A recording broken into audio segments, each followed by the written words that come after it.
ภูมิประเทศที่ดึงดูดจิตใจภูมิสันฐานที่สลับซับซ้อนภูหินปูนที่งดงามเอกลักษณ์ของผู้ที่สูงสันถ้ำที่ยังบ่ทันค้นพบสายน้ำที่บ่สามารถนับได้ชีวนานาพันธุ์พืชต่างๆที่มีในเฉพาะพื้นที่บรรดาสัตว์สาวาสิ่งในท้องถิ่นและประชาชนที่น่าฮักในคงเขตป่าสงวนแห่งนี้แม้นได้ถูกอนุรักษ์ไว้เป็นอย่างดีที่สุดอีกแห่งหนึ่งของโลกสถานที่แห่งนี้ได้ชื่อว่า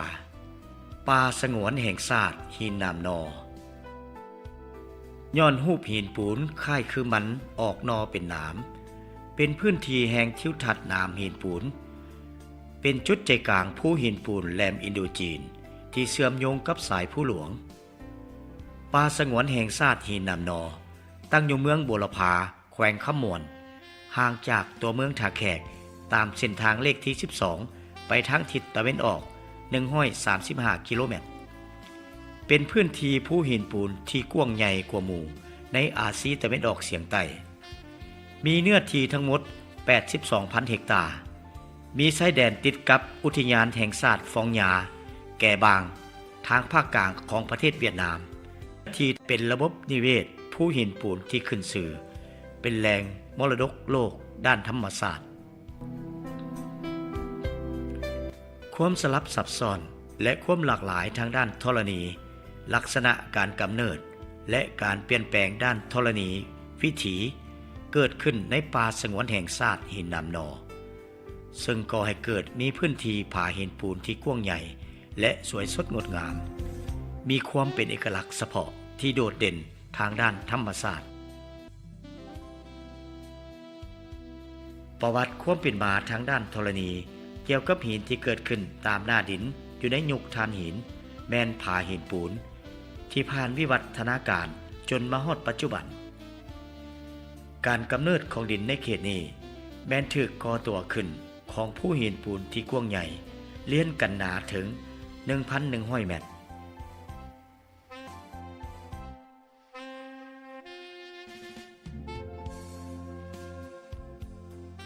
ภูหินปูนถูกเสาะเจือนกลายเป็นยอดแหลมคล้ายคือกันกับรูปจ่วยทั้งเป็นผาหินปูนที่สูงสันมีห้อยแตกเลี้ยนกันและมีหน้าดินที่สวยงาม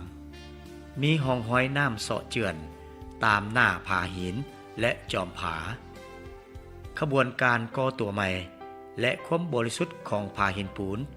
เฮ็ดให้ก้อนหินมีความแข็งแกร่งการแตกของผาหินปูนและสภาพอากาศเฮ็ดให้ผาหินปูนมีลักษณะแหลมคมและมีเอกลักษณ์เฉพาะที่สวยงามจึงเป็นที่มาของคำว่าหินน้ำนอ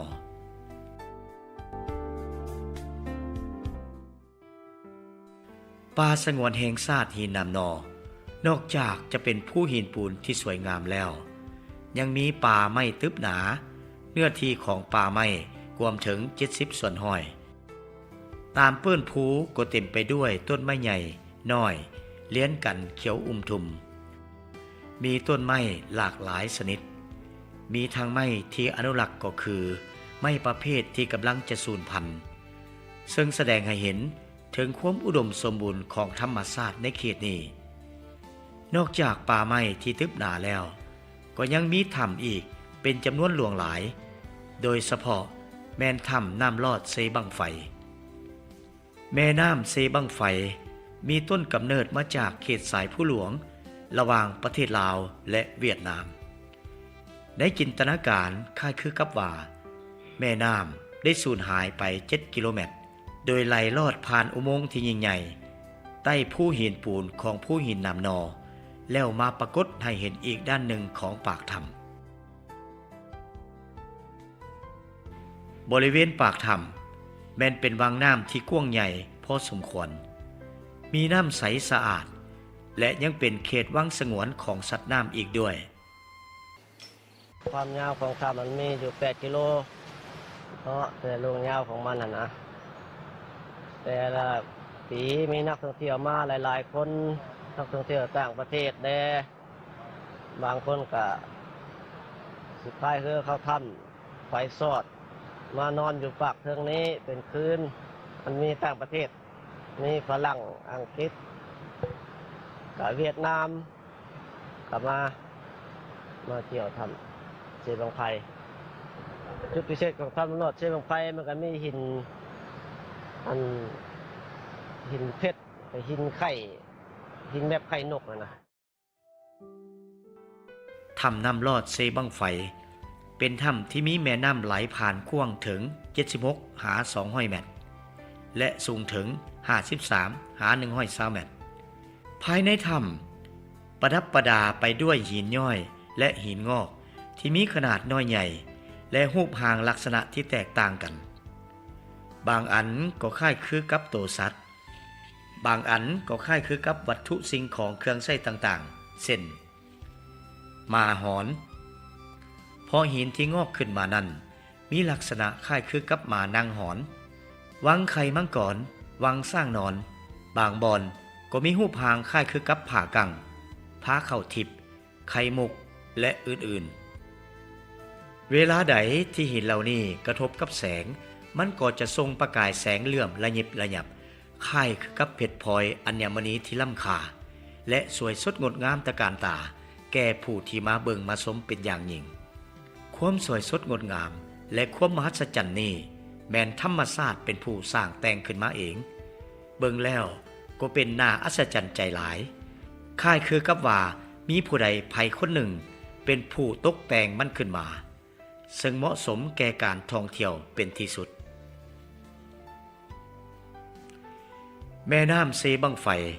นอกจากหล่อเลี้ยงชีวิตของประชาชนที่อาศัยอยู่อ้อมหอบป่าสงวนแห่งชาติหินน้ำนอแล้วน้ำเซบังไฟยังใช้เป็นทางผ่านไปมาหาสู่ระหว่างบ้านต่อบ้านประชาชนในเขตนั้นส่วนหลายแม่นมักเดินทางด้วยเรือเพราะสร้างความสะดวกสบายให้แก่เขาเจ้าได้อย่างหลวงหลายเรียบตามแคมแม่น้ำเขาจะสังเกตเห็นได้ถึงความอุดมสมบูรณ์ของธรรมชาติต้นไม้เขียวสดชื่นทุกฤดูกาลตลอดสายของแม่น้ำก็จะมีป้ายห่วงห้ามในการลงหาป่าปรากฏให้เห็นเป็นระยะเพราะนั้นแม่นวังสงวนซึ่งมันแสดงให้เห็นถึงการให้ความสำคัญในการสมใส่อย่างหู้คุณค่าและเคียงคู่ไปพร้อมกับการอนุรักษ์รักษาเสริมขยายเพื่อป้องกันบ่ให้มันดับสูญอ้อมหอบเขตป่าสงวนแห่งชาติหินน้ำนอก็มีประชาชนหลายชนเผ่าอาศัยอยู่เช่นชนเผ่ามะกองชนเผ่าตรีชนเผ่าย่อยชนเผ่าภูไทยชนเผ่าเกริงชนเผ่าวิติกและชนเผ่าสลางแต่ละชนเผ่าแม้นมีความเป็นเอกลักษณ์ทางด้านวัฒนธรรมและความเชื่อถือฮีตของประเพณีที่แตกต่างกันโดยเฉพาะชนเผ่าสลางเป็นชนเผ่าเดียวที่ดำรงชีวิตติดพันกับธรรมชาติหลายที่สุดกว่าเผ่าอื่นๆชนเผ่าสลางจะมีเพียงแต่28ครอบครัวเท่านั้นและอาจเป็นชนเผ่าเดียวที่มีจำนวนพลเหลือน้อยที่สุดป่าสงวนแห่งชาติหินน้ำนอยังเป็นสถานที่ที่สำคัญทางด้านประวัติศาสตร์ซึ่งมีเส้นทางโฮจิมินห์และห้องห้อยระเบิดจากสงครามกระแจกกระจายอยู่ตามพื้นที่เส้นทางโฮจิมินห์แม้นได้ผ่านทางตอนเหนือและตอนใต้ของป่าสงวนแห่งชาติหินน้ำนอซึ่งเป็นห้องห้อยวีรกรรมความองอาจกล้าหาญและความอดทนของขบวนการต่อสู้กู้ชาติความอุดมสมบูรณ์ของธรรมชาติในเขตป่าสงวนแห่งนี้ได้กลายเป็นถิ่นฐานที่อยู่อาศัยของสัตว์สาวาสิ่งนานาพันธุ์ซึ่งประกอบมีชนิดพันธุ์ที่ถูกภัยข่มขู่ชนิดพันธุ์เฉพาะถิ่นชนิดพันธุ์ที่อาศัยอยู่ตามเขตผาหินปูนโดยเฉพาะอยู่ในเขตป่าสงวนแห่งชาติหินน้ำนอมีชนิดพันธุ์สัตว์ที่เลี้ยงลูกด้วยน้ำนมคล้ายคือกับมนุษย์ถึง7ประเภทเช่นขาแดงทะเลแก้มขาวโคงหรือคุงแม้นเป็นสัตว์ที่ใกล้จะสูญพันธุ์ของโลกและพวกมันยังคงดำรงชีวิตอยู่ในป่าสงวนแห่งชาติหินน้ำนอและอาจจะเป็นสถานที่แห่งเดียวในโลกที่พวกมันสามารถดำรงชีวิตอยู่ได้ย้อนความอุดมสมบูรณ์ของธรรมชาติดินฟ้าอากาศสภาพแวดล้อมอ้อมข้างจึงเฮ็ดให้บรรดาสัตว์เหล่านี้ยังคงดำรงชีวิตอยู่ และสืบเสื้อสายเผ่าพันธุ์ตลอดไปป่าสงวนแห่งชาติหินนำนอมีความสำคัญหลายในการอนุรักษ์ชีวนานาพันธุ์ของโลกสถานที่แห่งนี้ได้ตอบสนองถิ่นฐานที่อยู่อาศัยให้แก่สัตว์สาวาสิ่งนานาชนิดเป็นแหล่งกำเนิดของพันธุ์พืชนานาชนิดความอุดมสมบูรณ์ของธรรมชาติสายน้ำลำเสดินฟ้าอากาศเฮ็ดให้สัตว์นานาชนิดสัตว์ที่ใกล้จะสูญพันธุ์แม้นยังดำรงชีวิตอยู่ในเขตถิ่นฐานแห่งนี้และเป็นแห่งเดียวในโลกป่าสงวนแห่งชาติหินน้ำนอสร้างตั้งขึ้นตามดำรัส164เนาะของนายกรัฐมนตรีแต่ปี1993เป็นต้นมานับแต่มือสร้างตั้งเป็นต้นมาป่าสงวนแห่งชาติหินน้ำนอก็ได้รับการสนับสนุนจากภาครัฐบาลก็คือองค์การจัดตั้งสากลต่างๆทั้งภายในและต่างประเทศมาฮอดปัจจุบันนี่เนาะแผนจัดสรรเขตป่าสงวนของทหารนี่ฮอดมีแผนฮอด2020เนาะแล้วก็เป็นแผนพัฒนายุทธศาสตร์การท่องเที่ยวนี่ฮอดปี2025เนาะแต่ละบอนแต่ละแหล่งว่าสิเฮาสิเฮ็ดเส้นทางเข้าไปสู่แหล่งท่องเที่ยวแนวใดซึ่งในปัจจุบันนี้ก็บ่ทอแต่โครงการหัวมือลาวเยอรมันที่จะตั้งปฏิบัติโดยองค์การ GIZ นี้เนาะยังมีองค์การต่างๆที่สนับสนุนเป็นต้นแม่นธนาคารเพื่อพัฒนาของรัฐบาลเยอรมันเนาะคือว่า KfW ได้สนับสนุนทางด้านการเงิน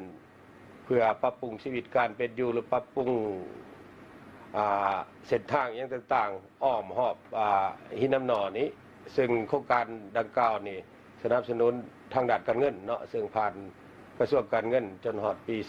2022เนาะ7 ปีเขาจะสนับสนุนกระบวนการต่างๆหาการเกี่ยมระหว่างการปรึกษาหารือระหว่าง2รัฐบาลที่เฮ็ดให้โครงการร่วมมือลาวเยอรมันนำเอาเมืองบุรพา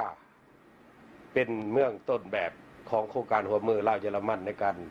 อนุรักษ์ปกปักรักษาและการนำใส่ทรัพยากรป่าไม้แบบยืนยงเนาะก็คิดว่า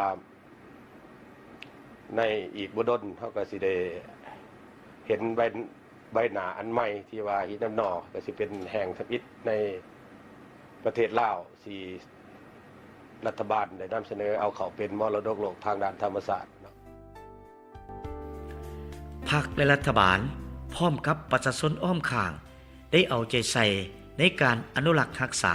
ทรัพยากรธรรมชาติก็คือทรัพย์สมบัติของชาติไว้เพื่อให้คนรุ่นหลังได้สืบทอดและยืนยงคงอยู่เคียงคู่กับประเทศชาติตลอดไป